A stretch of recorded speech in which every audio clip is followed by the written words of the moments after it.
Coming to get you, Bobber.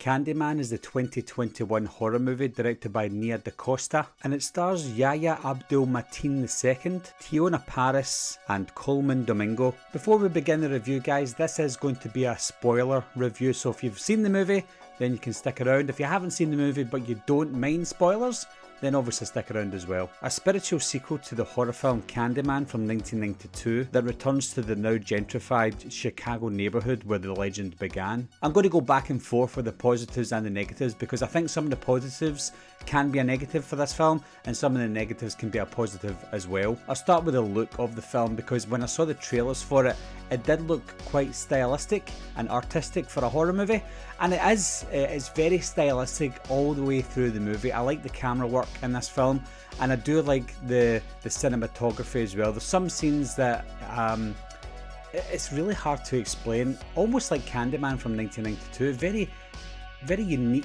in the look of the film, that almost looks like it's not doing anything spectacular.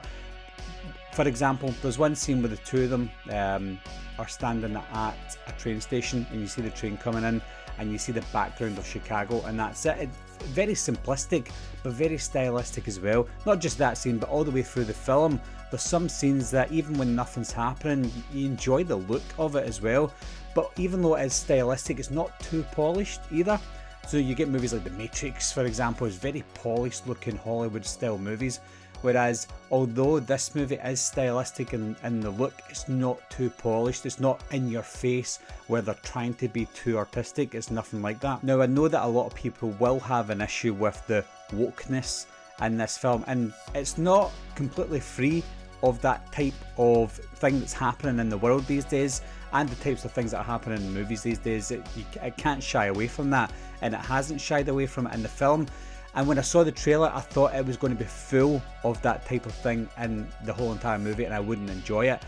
So yes, there are things in this film where you can see that some things are maybe a little bit forced, but I was pleasantly surprised that some of that wokeness, as they call it, and political correctness doesn't take front and centre stage. Now, there is some things in it that may annoy some people. Nothing annoyed me in the movie. Yes, I noticed a few things, but it didn't make me concentrate on that more than the movie. I think the movie and the premise of the film overshadowed some of those things, which was good. That's a positive. But there are some things in the film that are quite heavy-handed, some things that are realistic in the world today, some things that have just recently happened in the world that happen in this film that kind of you go, oh, should have maybe done that just now with the timing, but it was necessary in this film. So they didn't just do it because it's real life issues that they want to address. They addressed the real life issues, but as well as address the issues in this film, because you've got to remember Candyman from 1992 has that type of thing in it as well. So for them to completely ignore it just to appease the people who don't like wokeness in films would be wrong. I think some of the things that they include in this was necessary. Coleman Domingo plays a character called William. I really like Coleman Domingo. I've watched him since Fear the Walking Dead, and I think he's a very interesting and versatile actor. And then when I saw him in the trailer for Candyman, I thought, excellent, I'm looking forward to his performance, and he didn't disappoint. William plays this character that he's like a passageway for the events of Candyman. He's the storyteller at the beginning. He's the reason that Tony, or Anthony, becomes what he does at the end of the movie as well. So I thought William was going to play a bit part character, but in actual fact he's probably one of the most important characters in the movie. This is somewhat a spiritual sequel or a direct sequel to the original Candyman, and you get Vanessa Williams back reprising her role. Even though it's quite a small role, she reprises her role. You see her in the trailer as well. And something that hit me, and it shouldn't have been a surprise, but we find out that Anthony is the baby from Candyman. He plays her son in the original Candyman, and now he's all grown up. He's 30 years old or whatever, or 28 years old.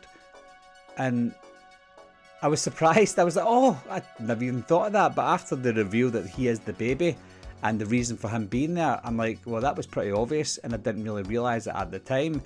So it was quite interesting that they put something in your face that should have been obvious, and it wasn't until the big reveal, or not the big reveal, but a reveal. I was very disappointed in the score. As you'll probably know, the original Candyman had one of the most epic scores in all of horror history, and although we do get the iconic Candyman theme in this film, we don't get it to the very end of the movie. Throughout the film you've got original score, which is fine and it's not terrible, but I was disappointed in comparison to the original Candyman. The kills were decent. Now some of the kills, maybe half the kills, were off screen, so you had to use your imagination, and I don't mind doing that, but I thought we were going to get to see more of the kills, and that's when we got into Candyman in a second. But one of the kills in particular was fantastic, something I'd never seen before, and if you've seen something like this before, you've got to let me know. But one of the kills was amazing, where you've got this woman who strangely enough resembles Virginia Madsen. I don't know if that was intentional, but this woman looks identical to Virginia Madsen, and she gets killed by Candyman. Obviously it's just her in the scene, you don't see Candyman, and the camera's zooming out of this apartment building, out the window, out the apartment building, and you just see her get lifted up and scraped. She gets scraped against the window of her apartment building with her blood smearing against the window. It was amazing, very simplistic, and again very stylistic, but the rest of the kills, or a lot of the kills, are off screen, and that's where we get to Candyman. He doesn't kill an awful lot of people in this film. I can't remember how many people he killed in the original movie, but Candyman in this one is played by a different actor. And we find out that it's not only him that's the only Candyman, we've got generations of Candymen, Tony Todd's Candyman included. And I didn't miss Tony Todd in the film for some reason. I don't know if it's because I kind of invested myself in the new incarnation of this Candyman. So I didn't really miss Tony Todd.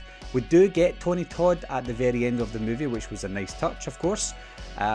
But the story itself, in terms of Candyman, I could see what was happening. I knew exactly what was going to happen. I even knew from the trailers what was going to happen, because you've got Anthony, who is becoming Candyman, and at the very end of the movie he becomes Candyman. He's like this new 2019, as it was set, this new Candyman, because we're going to get Candymans, or Candymen, through the generations, and he becomes the latest Candyman. I saw that coming a mile away from the trailer. I saw it coming in the movie as well, and although I did see it coming, I was quite interested in it, and I think that's what made me forget about Tony Todd's character, or Tony Todd's Candyman. I do like how they show Candyman in this one. They show him mostly in the shadows and the reflections in the mirror. You don't really see him, or you can't really see him in the real world. So I think it was really nice, and it was a nice touch. I like how they've done it in this one as opposed to the original one. When it comes to sequels with the same name as its predecessor, like Child's Play or Candyman or Halloween from 2018, I think this movie does it a lot better than those movies. It does it a lot better than Halloween 2018. Now, is it better than Halloween 2018? Absolutely not. But Halloween 2018, all that does is delete things and start again, whereas Candyman doesn't delete things. It starts from a certain point and doesn't ignore the rest, and it carries on with a more unique approach to being a sequel to the original. So yeah, I like the idea, and I think that's where the issue is, and this is where my overall conclusion is for the movie. I think the idea of this Candyman was a lot better than the execution. Unfortunately, I just felt like something was missing from the movie. Overall, it wasn't bad. It was a decent sequel, or a decent spiritual sequel as they call it, to Candyman, but it just felt like there was something missing there, and I can't put my finger on it. There was just something missing overall. So yeah, overall guys, I did like the movie, but I don't think it was anything spectacular. It was nothing groundbreaking. It was just okay. So what do you guys think of this latest incarnation of Candyman? I want to hear your thoughts, because it is going to have mixed reviews. I've already seen online that some people absolutely love this movie, some people think it's diabolical, but I'm one of the guys just in the middle. It's not great, it's not bad, it's just okay. But leave your comments down below guys, let me know what you think, and I'll see you soon. Bye bye.